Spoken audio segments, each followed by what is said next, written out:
महाराष्ट्र की सियासी लड़ाई दिल्ली के मैदान में आ गई है। आज महाराष्ट्र में पार्टी पर कब्जे के लिए चाचा भतीजा आमने सामने हैं। शरद पवार ने दिल्ली में आज बैठक बुलाई है और बैठक के लिए शरद पवार दिल्ली पहुंच चुके हैं। राष्ट्रीय कार्यकारिणी की बैठक है जिसमें पार्टी के सांसद, नेशनल एग्जीक्यूटिव मेंबर्स शामिल होंगे।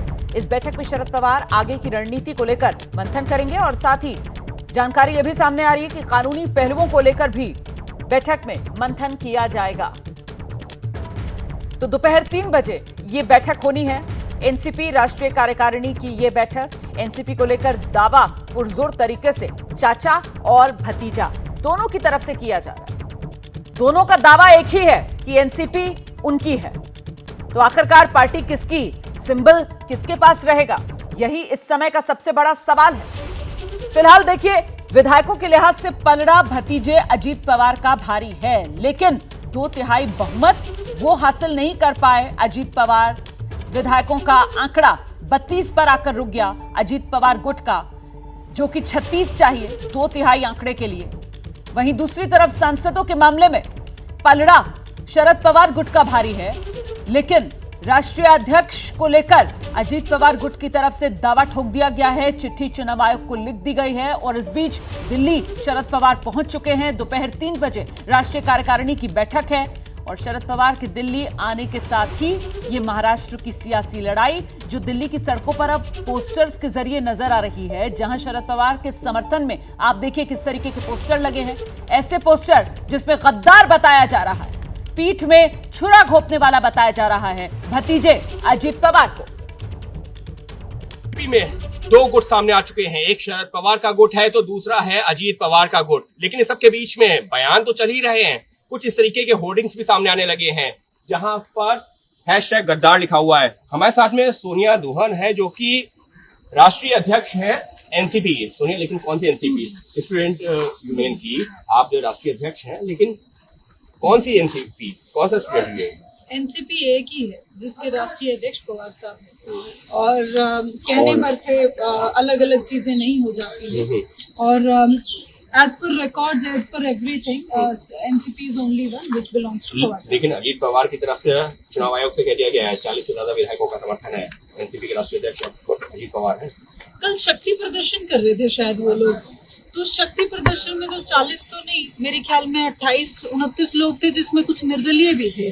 तो फिर क्यों नहीं पहुंचे 40 लोग? बताइए मुझे, आप ही बताइए, आप उनसे पूछिए 40 लोग पहुंचे क्यों नहीं। नाम देने भर से क्या हो जाता है? अब मैं लिख के दे देती हूँ, साथ में मोदी जी का नाम भी लिख के दे देती हूँ। मोदी जी एनसीपी से हैं, अमित शाह जी एनसीपी से हैं, फलाना एनसीपी से, कुछ हो जाएगा क्या? तो फिर अच्छा, ये एक होर्डिंग लगा हुआ है काफी दिलचस्प है, बाहुबली का एक आइकॉनिक इसको लेकर के सवाल है, गद्दार कौन है? गद्दार वो सब लोग हैं जिनको पवार साहब ने एक बच्चे की तरह, एक फैमिली की तरह बड़ा किया, नाम दिया, शोहरत दी, इतना बड़ा लीडर बनाया। जो आप बड़े बड़े बड़े चेहरे करते हैं, उसको बड़ा बनाया किसने? शरद पवार ने।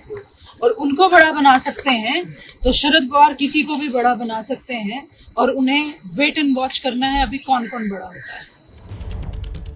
सीधे आपको लेकर चलते हैं, हमारे साथ हमारे सहयोगी अंकित गुप्ता इस वक्त मौजूद हैं। जरा जानते हैं अंकित गुप्ता से कि महाराष्ट्र से निकलकर अब एनसीपी की ये लड़ाई दिल्ली पहुंच चुकी है। यहां आज इस लड़ाई के क्या रंग देखने के लिए मिल सकते हैं अंकित?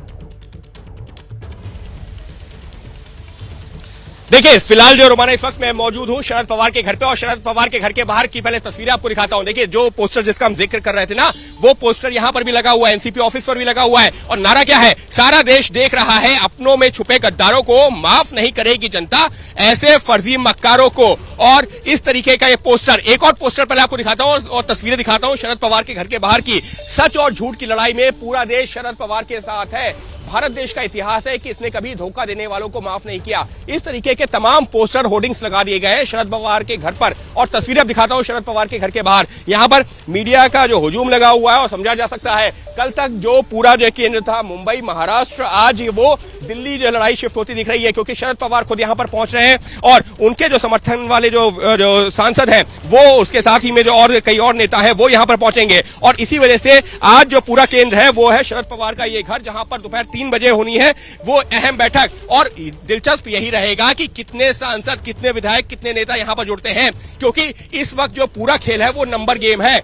अजीत पवार का दावा है कि 40 से ज्यादा विधायक उनके साथ में हैं, लेकिन अगर हम चुनाव आयोग के लिहाज से बात करें, किसी भी पार्टी को मान्यता मिलने के लिए एक वर्टिकल स्प्लिट की जरूरत होती है। सवाल यह है कि क्या वाकई में 2/3 सांसद भी अजीत पवार के साथ हैं या नहीं है, ये एक बहुत बड़ा सवाल है जिसका जरा सा यहाँ पर पूरी करेक्ट तरह कर से दूं कि सामने नहीं आया विधायक है। यहाँ पर नहीं पहुंचेंगे आज। जरा सा करेक्शन कर देते हैं कि विधायक यहाँ पर नहीं पहुंचेंगे आज। ये जो शरद पवार के आवास पर दिल्ली में बैठक बुलाई गई, यहाँ पर सांसद और पार्टी के पदाधिकारी बताया जा रहा है कि उनको पहुंचना है, और साथ ही इसके बाद जो कानूनी विकल्प है उसको लेकर भी बताया जा रहा है कि मंथन किया जाएगा।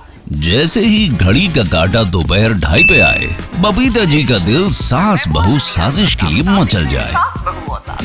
और ये है इनकी बहू, पूरे दिन ऑफिस की टेंशन हो जाए गॉन जब ये करें अपना फेवरेट शो फ्री टाइम पे ऑन। इनकी तरह आप भी देखिए अपना फेवरेट शो अपने टाइम पर और डाउनलोड कीजिए एबीपी लाइव ऐप अपने स्मार्ट टीवी पर।